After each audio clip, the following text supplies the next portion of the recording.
Hey, it's Miss Mocha coming back. I got my spiritual therapy out the way, so now I want to continue talking about witchcraft, voodoo, devil worshippers, cults, false prophets, all that.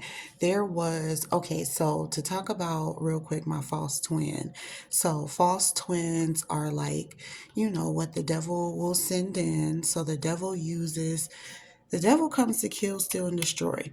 He will use any and everyone to do that. It will be your closest people.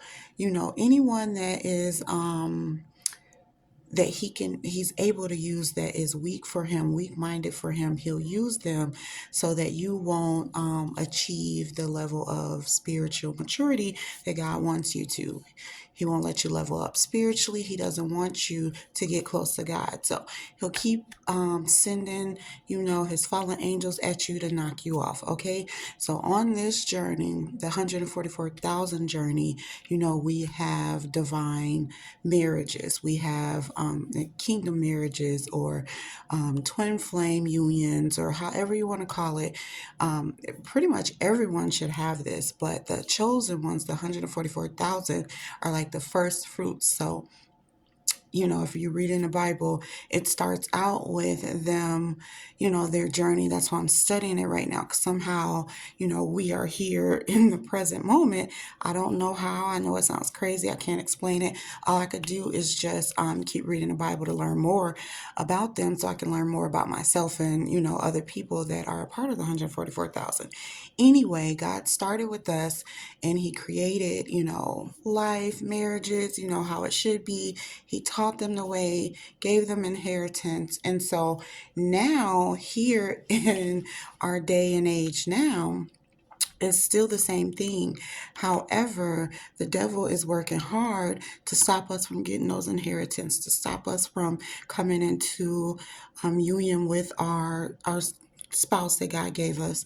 And this is spiritual stuff going on. So it's not the same as everyday life. You see the worldly things where boy meets girl, boy and girl go out on date, boy and girl do this and this and that. They get to know each other, they move in, they have babies, then they get married. But that's not the way that God does it.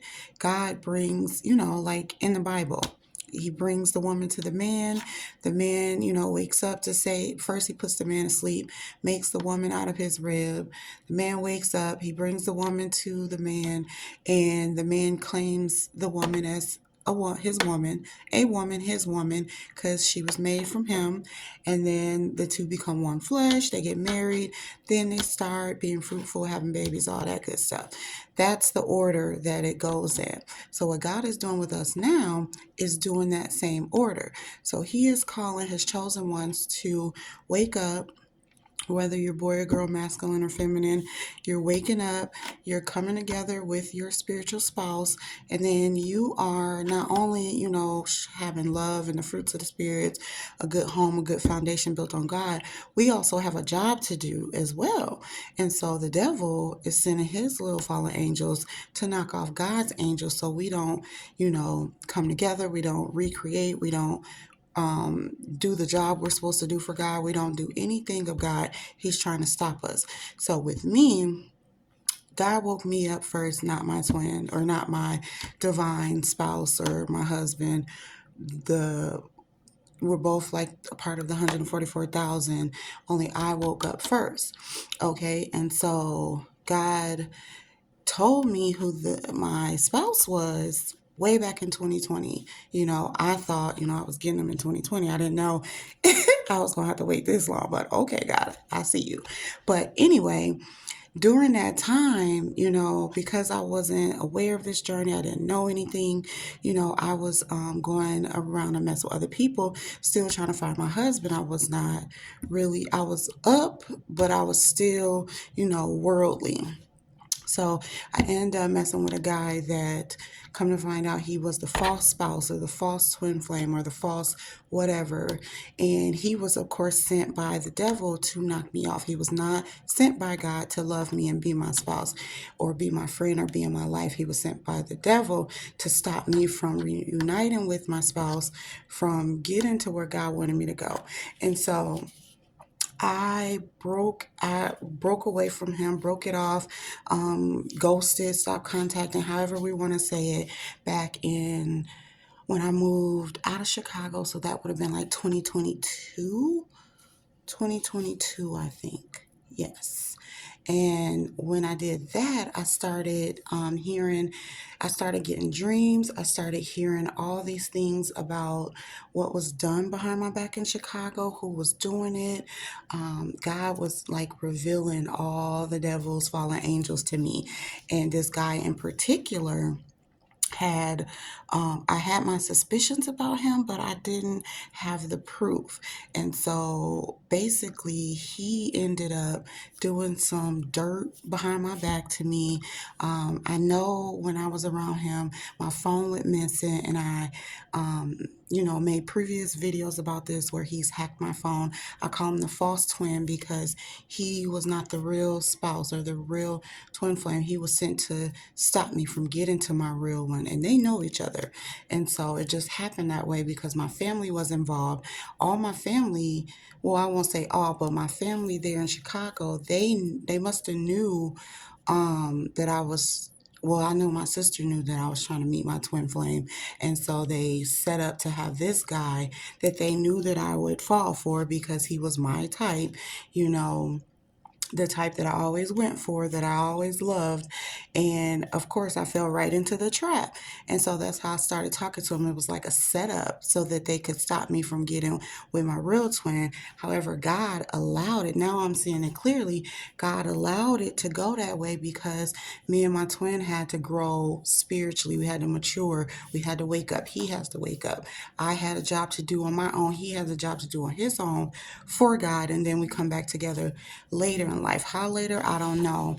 But I do feel like it's getting ready to happen now. But I'm just saying this because I want to point out that I know who the fallen angels are, who the devils are that came to try to stop me from what God was trying to bless me with. And so I had to cut them off. And I was just following the guidance I was getting from the YouTube videos I was watching, following what God was saying to me, following the dreams that I was having, that the family in Chicago and the guy in Chicago were not meant to be in my life. That's why God kept moving me away from them and having me stop talk to them because they were doing some bad things behind my back. Evil things, wicked things, probably the witchcraft, the voodoo, whatever. They probably are in the cults. I believe they're Masons and Eastern Stars. I believe my father, because I went and picked my father up from where he was living in Iowa with my sister and brought him back to Chicago. Come to find out, I'm having dreams, and God's putting in me that my father is wicked as well, which he's never had a relationship with God. So I kind of believe that. I kind of know that he is wicked, and I guess maybe he's part of the Masons. My sisters could be part of the Eastern Stars. This guy must be part of the Masons or was trying to get into them.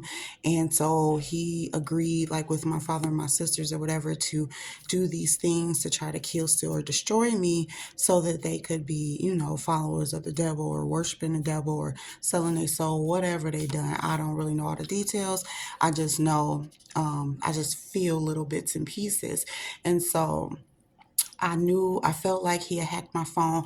I felt like he was following me. He knew where I was. One time I went to a store, which was like 30 minutes away from where I was living in Rockford, Illinois, because I moved out of Chicago. And I saw him near my car when I came out the store, and then he just walked away. So I don't know what he was trying to do to my car, whether he was trying to pop my tires or destroy my car somehow or put a tracker on it or something. I know there's a tracker on my car. I do know that. I'm not going to speak on that just yet because I'm not sure who put it there, but I know that there is one on my car. But anyway, yeah. So maybe he put it there. Maybe he knew where I was going, or maybe he was following me. I do know that people were following me from Chicago and Rockford. And I saw those people, and when I spoke about it, I don't know if they started hiding it better. I don't know if it stopped. Then I had a time where I was being harassed by the military men on my social media. I don't know if they're part of these cults, these Masons, these Eastern Stars, or the government. I know the government is working with, these false prophets and stuff. Is all a part of the devil's work to X out what God got going on to keep, the devil taking over or trying to take over. He thinks that he's more powerful than God because he's using people like the government, people like people in high places in authority, thinking that these worldly people is going, you know, do have more control than God, and that's not the case. But yeah, so anyway, the guy, so I think he was following me. He knew where I was living, I believe, because I think he was working with my previous landlord, which I felt like she was a part of the cult Eastern Star or whatever. And only way she could have got in on this little plot to try to bring me down was working with my family because my family had to be a reference for me. And, they all, I felt like, were a part of this little plot to kill, steal, and destroy me. Only it didn't work. And I'm still here. I'm not killed. I'm not stolen from, well, they did steal from me, but they couldn't destroy me. Yeah, and back in Rockford and Chicago, I don't think Chicago, but in Rockford, definitely, they were hacking my accounts. My money was stolen. I believe my landlord and the guy from Chicago, the false twin, he's the hacker. They stole money off my car. They stole my assistant's money. They would like order food off my card and stuff, just little things that they thought I wasn't aware of to try to just take from me, which is the devil. Stealing is not of God. So who is it of? The devil. So yeah, I think the guy, my family, my landlord was all working together. Maybe they had the house bugged. She did have video cameras on the outside of the house, so I'm thinking they probably was on the inside of the house too. I know the alarm was tampered with, that it would turn on and off by itself. So again, that brings me back to the guy. I think he is the hacker, and they go to him to hack my stuff, hack into like cameras to watch me, or hack into phones to know my location and know what I'm typing up, to know what I'm just obsessed at this point. And here I thought my kid's father was the only person obsessed with me. No, this family, this landlord, this guy, they all was obsessed with me and probably still is. Wicked, need a life, need a life. But anyway, yeah, so to confirm my suspicions even more, I was like, one day I was just, trying to reach out to my twin and my twin flame. And of course, there's no response or nothing. And so I was just feeling real rejected and just like, I'm sick of this. That's why I put that status. It's like, I'm sick of this. I'm off this journey. I'm not doing it no more if he's not going to respond. I'm done with it. So I was really mad in my feels. And so I went and I contacted the guy, knowing that I knew all this thing that he was doing behind my back. I just didn't have the proof, but I knew it. And so I'm like, let me just see all this stuff. Maybe it's not true. If God told me that I was getting this man and then I didn't get him and he's rejecting me, then that must have not been true. So maybe the guy really didn't do this stuff. Let me just see. So I actually hit him up, sent him a friend request on Facebook, and we was messaging for a couple of days, right? The 2 days before my daughter's birthday. And I was telling him I moved back to Minnesota. Now I didn't tell him where, but I was like, I moved back to Minnesota now, and that he was like, oh well, my brother's about to get out of jail. I was going up to Minnesota anyway. I was like, oh okay, yeah, we should hook up. I want to see you. Just throwing it out there, not because I really wanted to, but I'm testing it to see if what I'm feeling is true or if this is not true. What's happening? I'm gonna see what happens, right? So 2 days later, it's my daughter's birthday, right? And I go take her out to eat with my family or whatever, a couple family members. Me and my daughter, we go out to eat, and then while I'm there at that celebration with her, my bank account is being hacked and my money was stolen. So I was like, what? I'm hacked again. No way that someone hacked me.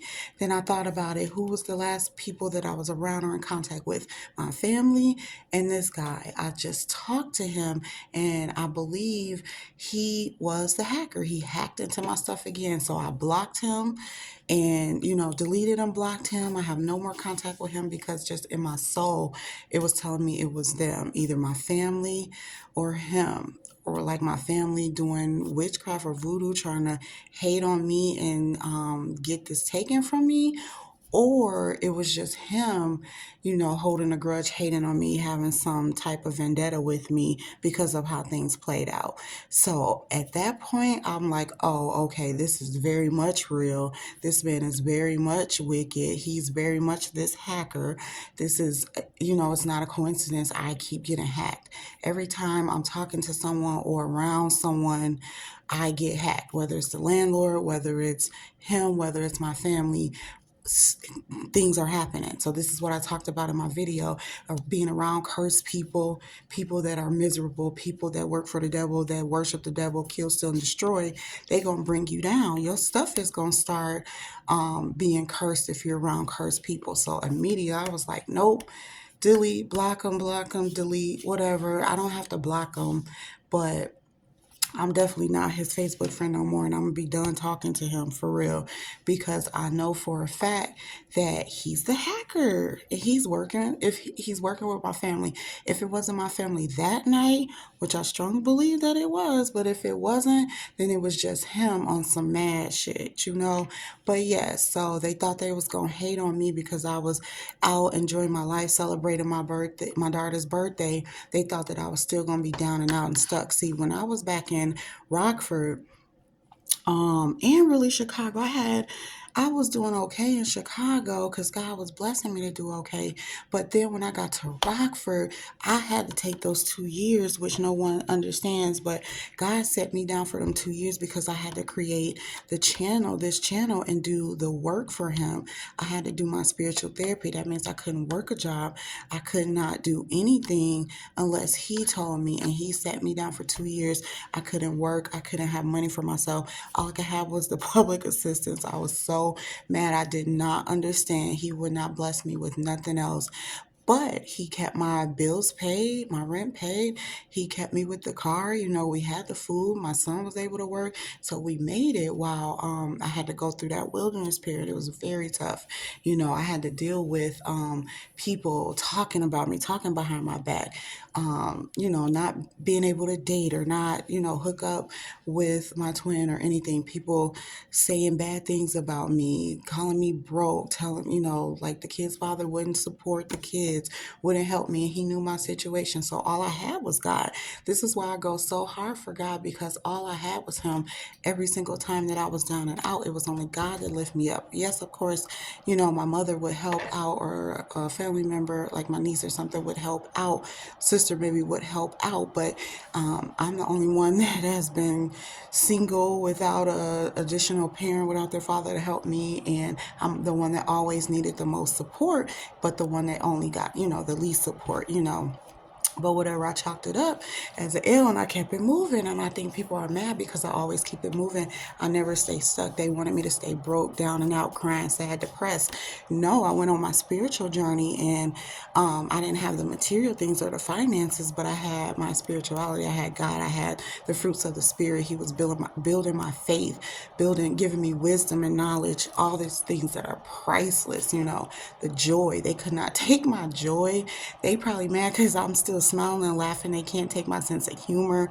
They can't knock me off. They can't stop me. Just like they're not going to be able to stop the union. Whether it's the twin flame that God told me about, or whether it's a new one He going to bring in, I really believe it's the one He told me about that's coming. And they wish they could stop that, and they can't.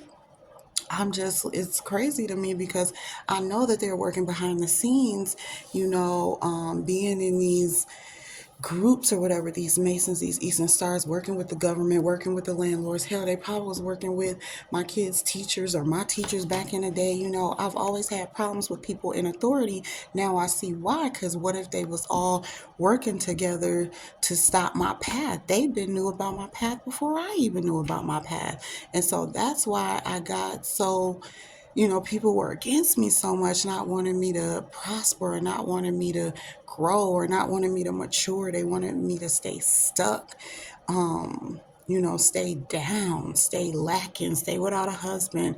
Like, even, you know, the kid's father would say things like that, like, you're never gonna get a husband, you're not gonna. I had to been stop talking to him. Like, it got to a point where he was just throwing out evil stuff, hatred at me. He wasn't even worried about the kids, you know. Men too, you're not on the top of the list for dating when you're walking the way God is telling you to walk, when he's not letting you have money, when you're not having sex, when you're not you know, dressing provocative or out there clubbing and partying or doing whatever women do that's loose these days. I don't really know. But God been set me down. So it's like you can't even date because you're not even hot in the dating scenes, you know.